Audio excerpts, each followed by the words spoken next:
Mornings in our household are honestly pretty chaotic. Busy. Busy, mental. We're always running late.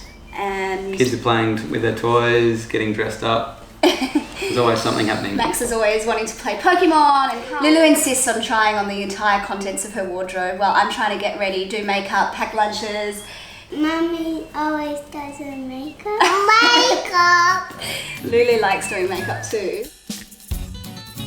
Max. Mummy!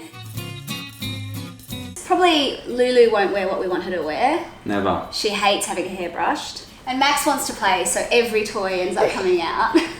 Mess on the floor. Mess everywhere. Have to tidy it up. Yeah. Having products that are hardworking, fuss-free but natural. I really like to know when I use products that I'm not putting a bunch of chemicals on the skin. I like the cow. So I've been a fan of Mugu for years, and the eczema cream keeps the kids' eczema at bay, so that's really good. So yes, if the kids like the products and we can make it fun, then everyone has a better morning. We can get out the door on time.